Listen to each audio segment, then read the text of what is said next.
ಸ್ನೇಹಿತರೆ ನಮಸ್ಕಾರ. ನಾನು ನಿಮ್ಮ ರಾಕೇಶ್ ಆರುಂಡಿ. ಇಡೀ ಬಂಗ್ಲೆಗುಡ್ಡ ಶೋಧವನ್ನು ಮಾಡಿ ಎಲ್ಲೂ ಬಿಡಬೇಡಿ, ಎಲ್ಲೆಲ್ಲಿ ಅಸ್ಥಿ ಪಂಜರಗಳು ಸಿಗುತ್ತೋ ಎಲ್ಲವನ್ನೂ ಕೂಡ FSLಗೆ ಕಳುಹಿಸಿಕೊಡಿ. ಇಂಥದ್ದೊಂದು ಅಚ್ಚರಿ ಬೆಳವಣಿಗೆ ಇಂದು ಧರ್ಮಸ್ಥಳದ ಬಂಗ್ಲೆಗುಡ್ಡದ ಶೋಧ ಕಾರ್ಯಕ್ಕೆ ಸಂಬಂಧಪಟ್ಟ ಹಾಗೆ ನಡೀತಾ ಇದೆ. ವಿಠ್ಠಲಗೌಡ ಸ್ಥಳ ಮಹಜರು ಸಮಯದಲ್ಲಿ ತೋರಿಸಿದಂಥ 7 ಅಸ್ಥಿ ಪಂಜರಗಳು ಈ ಕೇಸ್ನಲ್ಲಿ ಮಹತ್ವದ ತಿರುವನ್ನು ಪಡೆದುಕೊಳ್ತಾ ಇರೋದು. ದಟ್ಟ ಕಾಡಾದಂಥ ಬಂಗ್ಲೆಗುಡ್ಡ ಎಂದಿಗೂ ಕೂಡ ಪಂಚಾಯಿತಿಯ ಸಮಾಧಿ ಸ್ಥಳವಾಗಿರಲೇ ಇಲ್ಲ. ಇಂತಹ ದಟ್ಟ ಕಾನನದಲ್ಲೂ ಕೂಡ ಮೂಳೆಗಳು ಹೇಗೆ ಪತ್ತೆಯಾಗಲಿಕ್ಕೆ ಸಾಧ್ಯ? ಇದಕ್ಕೆಲ್ಲ ಕಾರಣಗಳೇನು? ಇದರ ಹಿಂದೆ ಇರ್ತಕ್ಕಂಥವ್ರು ಯಾರು? ಏನು ನಡೀತಾ ಇದೆ ಅಲ್ಲಿ? ಮಾಟ ಮಂತ್ರದ ಆಚರಣೆಗಳು ನಡೀತಾ ಇರೋದರ ಹಿಂದಿನ ಕಾರಣಗಳೇನು? ಈ ನಿಗೂಢ ರಹಸ್ಯದ ಹಿಂದಿರ್ತಕ್ಕಂಥ ಸತ್ಯಗಳೇನು ಅನ್ನೋದನ್ನು ತಿಳಿಯಲಿಕ್ಕೆ ಈಗಾಗಲೇ SIT ಟೀಮ್ ಬಂಗ್ಲೆಗುಡ್ಡದ ಬಳಿ ಬೀಡು ಬಿಟ್ಟಿದೆ. ಸ್ನೇಹಿತರೆ, ಒಂದು ರೋಚಕವಾದಂಥ ಅಂಶಗಳನ್ನು ಇವತ್ತು ಚರ್ಚೆ ಮಾಡ್ತಕ್ಕಂಥ ಸಮಯ. ಈ ವಿಡಿಯೋವನ್ನು ಮಿಸ್ ಮಾಡದೆ ಕಂಪ್ಲೀಟಾಗಿ ನೋಡಿ. ಬೆಳ್ತಂಗಡಿ SIT ಕಚೇರಿಯಲ್ಲಿ ಮುಂಜಾನೆಯ ದಿಢೀರ್ ಅಚ್ಚರಿ ಬೆಳವಣಿಗೆಗಳು ನಡೀಲಿಕ್ಕೆ ಶುರುವಾಗಬಿಟ್ವು. ಒಂದು ಕಡೆ ಸೋಕೋ ಟೀಮ್ ಕೂಡ ಆಗಮಿಸಿತು. ಸೋಕೋ ಟೀಮ್ ಬರ್ತಿದ್ದ ಹಾಗೆ ಕ್ಷಣಕ್ಕೂ ಕುತೂಹಲ ಮೂಡಿಸ್ತಾ ಇರ್ತಕ್ಕಂಥ ನಡೆಗಳು ಇನ್ನಷ್ಟು ಇಂಟ್ರೆಸ್ಟಿಂಗ್ ಮಾಹಿತಿಯನ್ನು ಬಯಲಿಗೆಳೆಯುವಂತಹ ಸಾಧ್ಯತೆಗಳನ್ನು ಓಪನ್ ಮಾಡ್ತಾ ಹೋದವು. ಅರಣ್ಯ ಇಲಾಖೆಯ ಅಧಿಕಾರಿಗಳ ಸಮ್ಮುಖದಲ್ಲೇ ಇವತ್ತಿನ ತನಿಖೆ ಕೂಡ ಶುರುವಾಗಿರೋದು. 9 ಜನರ ಸೋಕೋ ಟೀಮ್ ಕೂಡ ಜೊತೆಗಿದೆ. 15 ಜನ ಅರಣ್ಯಾಧಿಕಾರಿಗಳು ಕೂಡ ತನಿಖೆಯ ಭಾಗವಾಗಿದ್ದಾರೆ. ಬಂಗ್ಲೆಗುಡ್ಡ ಮೀಸಲು ಅರಣ್ಯದ ಪ್ರದೇಶವಾಗಿರೋದ್ರಿಂದ ಫಾರೆಸ್ಟ್ ಡಿಪಾರ್ಟ್ಮೆಂಟ್ ಕೂಡ ಸಹಕಾರ ನೀಡಬೇಕಾಗಿದೆ. ಆ ಉದ್ದೇಶದಿಂದಲೇ ಇವತ್ತು 15 ಜನ ಅರಣ್ಯಾಧಿಕಾರಿಗಳಲ್ಲಿದ್ದಾರೆ. ಅವರ ಸಮ್ಮುಖದಲ್ಲೇ ಜಿತೇಂದ್ರ ದಯಾಮ ಅವರಿದ್ದಾರೆ. SP ಸೈಮನ್ ಸೇರಿದಂತೆ ಬಂಗ್ಲೆಗುಡ್ಡದತ್ತ ಹೆಜ್ಜೆ ಹಾಕಿದ್ದು ಇನ್ನಷ್ಟು ರೋಚಕತೆಯನ್ನು ತೆರೆದಿಡ್ತಾ ಇದೆ. ಆರಂಭದಲ್ಲಿ ನಾವು ಹೇಳಿದ್ವಿ, ಯಾಕೆಂದರೆ ಇಲ್ಲಿ ಬಂಗ್ಲೆಗುಡ್ಡ ಕಂದಾಯ ಭೂಮಿ ಅಲ್ಲದೇ ಇರೋದರಿಂದ ಅಲ್ಲಿ ಎಲ್ಲಿ ಬೇಕಂದರಲ್ಲಿ ಭೂಮಿಯನ್ನು ಅಗಲಿಕ್ಕೆ ಸಾಧ್ಯತೆಗಳೇ ಇರಲಿಲ್ಲ.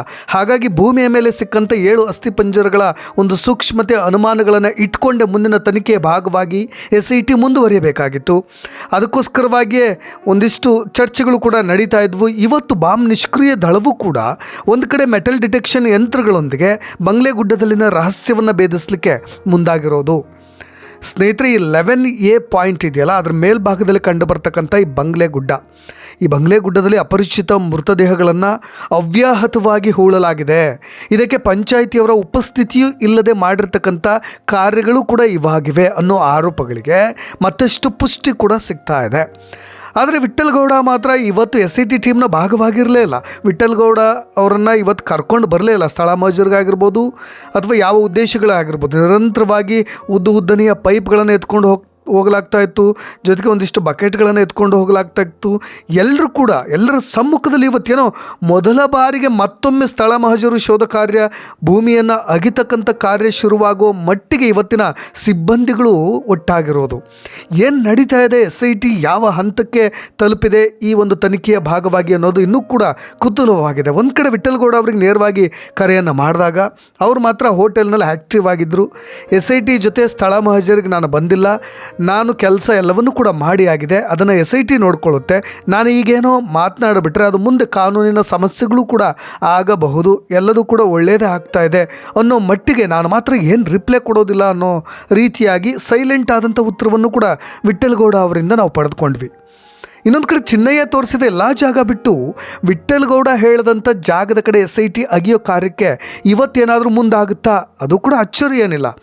ಒಂದು ಕಡೆ ಬಂಗ್ಲೆಗುಡ್ಡ ಕಂದಾಯ ಇಲಾಖೆಗೆ ಒಳಪಡದ ವಿಶಾಲವಾದಂಥ ಭೂಮಿ, ಅರಣ್ಯ ವ್ಯಾಪ್ತಿಗೆ ಒಳಪಡುವ ಆಳ ಮತ್ತು ಅಗಲವಾದ ಭೂಮಿಯಾಗಿರೋದ್ರಿಂದ ಇದು ಸಮಾಧಿ ಸ್ಥಳವಾಗಿರೋದಕ್ಕೆ ಸಾಧ್ಯವೇ ಇಲ್ಲ. ಈ ಅವಶೇಷಗಳೆಲ್ಲ ಇಲ್ಲಿ ಯಾಕೆ ಬರಲಿಕ್ಕೆ ಸಾಧ್ಯ? ಈ ರೀತಿಯಾಗಿ ಹಕ್ಕುಗಳನ್ನು ಪಂಚಾಯಿತಿ ಏನಾದರೂ ಹೊಂದಿದ್ರೆ ಇಲ್ಲಿ ಹೂಳಲಿಕ್ಕೆ, ಅಗೀಲಿಕ್ಕೆ ಅದಕ್ಕೆ ಸರಿಯಾದಂಥ ದಾಖಲೆಗಳನ್ನು ಪಂಚಾಯತಿಯಿಂದ ಪಡೆದುಕೊಳ್ಳೋಕ್ಕೆ SIT ಮುಂದಾಗ್ತಾ ಇದೆ. ಅದಕ್ಕೆ ಸರಿಯಾದಂಥ ಪುರಾವೆಗಳನ್ನು ಕೂಡ ಪಂಚಾಯತಿಯವರು ಸಲ್ಲಿಸಬೇಕಾಗುತ್ತೆ ಅನ್ನೋ ನಿರ್ಧಾರಕ್ಕೆ SIT ಅಂತರೂ ಬಂದುಬಿಟ್ಟಿದೆ. ಈಗಾಗಲೇ ಒಂದು ಕಡೆ ಬಂಗ್ಲೆಗುಡ್ಡದ ಇತಿಹಾಸ, ಭೌಗೋಳಿಕತೆ, ಇಲ್ಲಿನ ನಿಗೂಢತೆ, ಕಾನೂನು ಬಾಹಿರ ಚಟುವಟಿಕೆಗಳ ಬಗ್ಗೆ ಮಾಹಿತಿಗಳನ್ನು ಕಲೆ ಹಾಕ್ತಾ ಇದೆ. SIT ಬಳಿ ಗುಡ್ಡದ ನಕ್ಷೆ ಕೂಡ ಇರೋದರಿಂದ ತನಿಖೆಗೆ ಇನ್ನಷ್ಟು ಸಹಕಾರಿ ಆಗ್ತಾ ಇದೆ. ಒಟ್ಟಾರೆಯಾಗಿ ಇವತ್ತಿನ ಬೆಳವಣಿಗೆಗಳು ಮಾತ್ರ ಇನ್ನಷ್ಟು ನಿಗೂಢವಾಗ್ತಾ ಇರೋದು. ನೋಡಿ, ಆರಂಭದಲ್ಲಿ ವಿಠ್ಠಲಗೌಡ ಬಂದು ಆರೋಪ ಮಾಡಿದ್ದು 7 ಅಸ್ಥಿಪಂಜರಗಳು ಸಿಕ್ಕು, ಒಂದು ಚಿಕ್ಕ ಮಗುವಿನ ಒಂದು ಬುಡೆ ಕೂಡ ಅಲ್ಲಿ ಕಾಣಸಿಕ್ತು. ಅದನ್ನು ಈಗಾಗಲೇ ಸ್ಥಳ ಮಹಜರು ಪ್ರಕ್ರಿಯೆಯಲ್ಲಿ ನಾವೆಲ್ಲರೂ ಕೂಡ ಕಂಡುಕೊಂಡಿದ್ದೇನೆ. ಇನ್ನಷ್ಟು ಅಲ್ಲಿ ರಾಶಿ ಮೂಳೆಗಳು ಕೂಡ ಇದ್ದಾವೆ ಅನ್ನೋ ರೀತಿಯಾಗಿ ಆತನ ಸ್ಟೇಟ್ಮೆಂಟ್ ಒಂದು ಕಡೆ ಇನ್ನಷ್ಟು ಕುತೂಹಲವನ್ನು ಮೂಡಿಸಿಬಿಟ್ರೆ, ಇನ್ನು ತುಕಾರಾಮ್ ಗೌಡ ಆಗಿರ್ಬೋದು, ಪುರಂದರಗೌಡ ಆಗಿರ್ಬೋದು, ಅವರು ಸಲ್ಲಿಸಿರ್ತಕ್ಕಂಥ ರಿಟ್ ಅರ್ಜಿ, ಅದಕ್ಕೆ ಸಂಬಂಧಪಟ್ಟ ಹಾಗೆ ಸೆಪ್ಟೆಂಬರ್ 18ರಂದು ಹೈಕೋರ್ಟ್ನಲ್ಲಿ ಹಿಯರಿಂಗ್ ಕೂಡ ನಡೀತಾ ಇದೆ. ಅಲ್ಲಿ ಯಾವ ತೀರ್ಮಾನಗಳನ್ನು, ಯಾವ ಸೂಚನೆಗಳನ್ನು ಇದೇ ಹೈಕೋರ್ಟ್ SITಗೆ ನಿರ್ದೇಶನಗಳನ್ನು ಕೊಡುತ್ತೆ, ಅದು ಕೂಡ ಇನ್ನೂ ಕುತೂಹಲವಾಗಿರೋದು. ಇದರ ಎಲ್ಲ ಬೆನ್ನಲ್ಲೇ ಒಟ್ಟಾರೆಯಾಗಿ ಸುಪ್ರೀಂ ಕೋರ್ಟ್ಗೂ ಒಂದು ಮನವಿಯನ್ನು ಸಲ್ಲಿಸೋ ಕೆಲಸವನ್ನು ರೋಹಿತ್ ಪಾಂಡೆ ಅನ್ನೋ ಸುಪ್ರೀಂ ಕೋರ್ಟ್ ವಕೀಲರೇ ಮತ್ತೊಂದು ಬದಿಯಲ್ಲಿ ಮಾಡ್ತಾ ಇದ್ದಾರೆ. ಈ ಆಯಾಮಗಳು ನೋಡಿ, ಪ್ಯಾರಲಾಗಿ ಏನೆಲ್ಲ ಕೇಸಸ್ನಲ್ಲಿ ಯಾವ ರೀತಿಯಾದಂಥ ಬೆಳವಣಿಗೆಗಳಾಗ್ತಾ ಇದ್ದಾರೆ. ಒಂದು, ಸುಪ್ರೀಂ ಕೋರ್ಟ್ಗೆ ರೋಹಿತ್ ಪಾಂಡೆ ಸಲ್ಲಿಸಿರ್ತಕ್ಕಂತಹ ಮನವಿ, ಆ ಪತ್ರದಲ್ಲಿರ್ತಕ್ಕಂಥದ್ದು ಸುಮೋಟೋ ಕೇಸನ್ನು ದಾಖಲಿಸ್ಕೊಳ್ಳಿ, ಜೊತೆಗೆ ಒಬ್ಬ ನಿವೃತ್ತ ಜಡ್ಜ್ನ ಸಮ್ಮುಖದಲ್ಲಿ ಈ ಒಂದು SIT ತನಿಖೆಯ ಮೇಲ್ವಿಚಾರಣೆ ನಡೆಯಲಿ ಅನ್ನೋ ಉದ್ದೇಶವಾಗಿ ಒಂದು ಪತ್ರವನ್ನು ಬರೆದಿರೋದು. ಇನ್ನೊಂದು ಕಡೆ ಈಗಾಗಲೇ ವಿಠ್ಠಲ್ಗೌಡ ಕೊಟ್ಟಿರ್ತಕ್ಕಂಥ ವರದಿಗಳ ಆಧಾರದ ಮೇಲೆ ಮತ್ತೆ ದಿಢೀರ್ ಶೋಧ ಕಾರ್ಯವನ್ನು SIT ಮುಂದುವರಿಸ್ತಾ ಇರೋದು. ಇನ್ನೊಂದು ಕಡೆ ಸಾಮಾಜಿಕ ಹೋರಾಟಗಾರರಾಗಿದ್ದಂಥ ಮಹೇಶ್ ಶೆಟ್ಟಿ ತಿಮ್ಮರೋಡಿ ಅವರು ಮತ್ತೊಂದು ದೂರನ್ನು ಕೊಟ್ಟಿದ್ದಾರೆ. ಅದರ ಹೈಲೈಟ್ಸ್ನು ಕೂಡ ನಾನು ಹೇಳ್ತಾ ಹೋಗ್ತೀನಿ. ಸಾಮಾಜಿಕ ಮತ್ತು ಮಾನವ ಹಕ್ಕುಗಳ ಹೋರಾಟಗಾರ ಮಹೇಶ್ ಶೆಟ್ಟಿ ಆದ ನಾನು 30 ವರ್ಷಗಳಿಗೂ ಹೆಚ್ಚು ಸೇವೆಯನ್ನು ಸಲ್ಲಿಸಿದ್ದೀನಿ. ಆದರೆ ವ್ಯವಸ್ಥಿತ ಪೊಲೀಸ್ ಕಿರುಕುಳ, ಅಧಿಕಾರದ ದುರುಪಯೋಗ ಮತ್ತು ದುರುದ್ದೇಶಪೂರಿತ ಕ್ರಿಮಿನಲ್ ಮೊಕದ್ದಮೆಯನ್ನು ನನ್ನ ಮೇಲೆ ಹಾಕಲಾಗಿದೆ ಅನ್ನೋ ವಿಷಯಕ್ಕೆ ಸಂಬಂಧಪಟ್ಟ ಹಾಗೆ NHRC ರಾಷ್ಟ್ರೀಯ ಮಾನವ ಹಕ್ಕುಗಳ ಆಯೋಗಕ್ಕೆ ವಿವರವಾದಂಥ ದೂರನ್ನು ಸಲ್ಲಿಸಿದ್ದಾರೆ. ಒಂದು ಕಡೆ ಧರ್ಮಾಧಿಕಾರಿಗಳ ಕುಟುಂಬ ಮತ್ತು ದೇವಸ್ಥಾನದ ಆಡಳಿತಕ್ಕೆ ಸಂಬಂಧಪಟ್ಟಂತೆ ಸಾಂವಿಧಾನಿಕ ಪ್ರಶ್ನೆಗಳನ್ನು ನಾನು ಎತ್ತಿದ್ದಕ್ಕಾಗಿ ನನ್ನ ವಿರುದ್ಧ ಬ್ರಹ್ಮಾವರ ಪೊಲೀಸ್ ಠಾಣೆಯಲ್ಲಿ ರಾಜಕೀಯ ಪ್ರೇರಿತ FIRನ 177/25 ಅನ್ನು ದಾಖಲಿಸಲಾಗಿದೆ. ಸರಿಯಾದಂಥ ಲಿಖಿತ ಪ್ರತಿಕ್ರಿಯೆಗಳ ಹೊರತಾಗಿಯೂ ಕೂಡ ಪೊಲೀಸ್ನವರು ನೋಟಿಸ್ ಕೊಡೋದಾಗಿರ್ಬೋದು ಅಥವಾ ಕಾನೂನು ಬಾಹಿರ ಬಂಧನದಲ್ಲಿ ಸಂಪೂರ್ಣವಾಗಿ ಉಲ್ಲಂಘನೆಗಳನ್ನು ಮಾಡಿದ್ದಾರೆ.